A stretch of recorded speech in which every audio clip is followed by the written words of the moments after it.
चीजें खानी चाहिए, कौन सी चीजें नहीं खानी चाहिए। अगर आप व्रत है तो क्या क्या फलाहारी आप कर सकते हैं, और अगर आप व्रत नहीं है तो भी आपके घर में किन किन चीजों का आना वर्जित है, कौन कौन सी चीजें आपको 9 दिनों तक नहीं खानी है, ये सारी बातें इस वीडियो में मैं आपसे शेयर करूंगी। नवरात्रि में बहुत से लोग 9 दिनों का व्रत रखते हैं और बहुत से लोग प्रथमा और अष्टमी का व्रत रखते हैं। बहुत से लोग कंफ्यूज हो जाते हैं कि क्या खाना चाहिए क्या नहीं खाना चाहिए। जो लोग 9 दिनों का व्रत रखते हैं उन्हें सेहत का भी विशेष ध्यान रखना चाहिए, पोषक तत्वों की भी बहुत जरूरत होती है। तो फलाहारी के साथ साथ पोषक तत्वों के साथ हम नवरात्रि का व्रत कैसे कर सकते हैं, तो क्या क्या खाना चाहिए, सारी बातें मैं शेयर करूंगी। नवरात्रि व्रत में सबसे पहले मैं आपको बता दूं, नवरात्रि व्रत में दूध या उससे बनी चीजें खाई जा सकती हैं।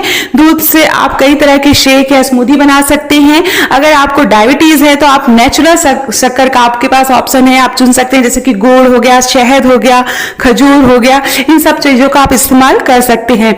इसी के साथ खाने में दही, छाछ या आप रायता बना सकते हैं, जैसे कि खीरा खाया जा सकता है तो खीरे का आप रायता बना सकते हैं, ये ऑप्शन है आपके पास। कोशिश करें कि बाजार की जो मिठाइयां दूध से बनी हुई उसमें मिलावट होती है तो वो आप ना खाएं। आप घर में जो दूध है उसको गाढ़ा करके आप मिठाई बना के खाएं तो ज्यादा अच्छा होगा। इसी के साथ खाने में जैसे मैंने बताया दही छाछ खा सकते हैं, क्योंकि ये उपवास के दौरान पाचन संबंधी समस्याओं को आप रोक सकते हैं ये सारी चीजें खाकर। साथ में एनर्जी लेवल को भी आप हाई रख सकेंगे। प्रोटीन इंटेक के लिए आप जैसे पनीर खा सकते हैं, लेकिन कोशिश करिए कि जो पनीर आप खाएं वो घर में बना हुआ पनीर खाएं, नींबू डाल के फाड़ा हुआ जो पनीर है आप उसी खाएं, बाजार का पनीर आप न खाएं, उसमें मिलावट हो सकती है। व्रत में जितने भी प्रकार के फल आप मार्केट में मिल सकते हैं, सभी प्रकार के फल आप खा सकते हैं। सब्जियों में कुछ ऑप्शंस होते हैं जो कि आप व्रत में खा सकते हैं, जैसे कि आलू हो गया, शकरकंद हो गया, लौकी, अरबी, कद्दू, ककड़ी, गाजर, केला, सेब, तरबूज, पपीता, अंगूर जैसे सभी तरह के आप फल और सब्जियां आप खा सकते हैं। अब मैं बात करूंगी कि जैसे कि नॉर्मली हम आटा खाते हैं तो व्रत में आप किस प्रकार का आटा खा सकते हैं।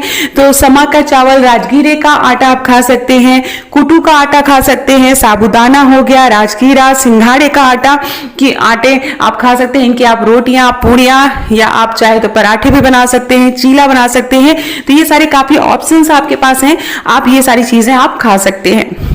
नवरात्रि के उपवास के दौरान अगर बहुत से लोग तो नमक नहीं खाते 9 दिनों तक, लेकिन 9 दिनों तक नमक नहीं खाने से आपके जो शरीर में आपको वीकनेस महसूस हो सकती है, तो उसकी जगह आप सेंधा नमक खा सकते हैं।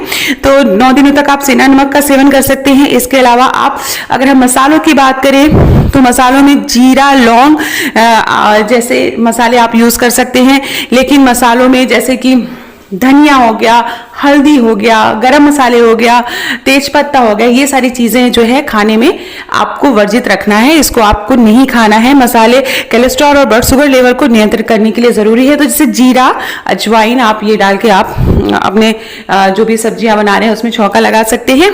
सूखे मेवे आप खा सकते हैं। सूखे मेवे प्रोटीन, विटामिन और खनिजों का भंडार होते हैं। सूखे मेवे आपके नवरात्रि डाइट में शामिल करें। दिन भर में मुट्ठी भर अखरोट, बादाम, खजूर, पिस्ता और किशमिश आप खा सकते हैं। नवरात्रि के व्रत में हमें क्या क्या नहीं खाना चाहिए वो सारी बातें मैं बताती हूँ। नवरात्रि में तामसिक खाने की चीजें की मनाही होती है। इसमें आप जैसे आप प्याज, लहसुन उसको खाना वर्जित माना गया है। इससे आप नवरात्रि के डाइट में शामिल न करें। और अगर आप व्रत नहीं हैं तो भी ये चीजें आप जो है नवरात्रि के समय न खाएं। उपवास के दौरान नियमित आटे, गेहूं जैसे चावल, सूजी, मैदा ये सारी चीजें आप न खाएं अगर आप व्रत हैं तो। उसके अलावा दालों को नहीं खाना चाहिए नवरात्रि के व्रत में। नियमित नमक, हल्दी, करी पाउडर, धनिया, सरसों, राई आदि जो मसाले हैं वो नहीं खाने चाहिए। इन सभी चीजों के अलावा शराब, अंडा, मांस सभी चीजें नहीं खानी चाहिए जो लोग व्रत हैं। जो लोग व्रत नहीं हैं वो भी 9 दिनों तक आप विशेष ध्यान रखें कि घर में मांस, मच्छी, शराब, अंडा ये सारी चीजें ना बनाएं, क्योंकि माँ दुर्गा का आगमन हम करते हैं तो इस सारी चीजों से हमें बचना चाहिए जो लोग व्रत हैं और जो लोग व्रत नहीं है। तो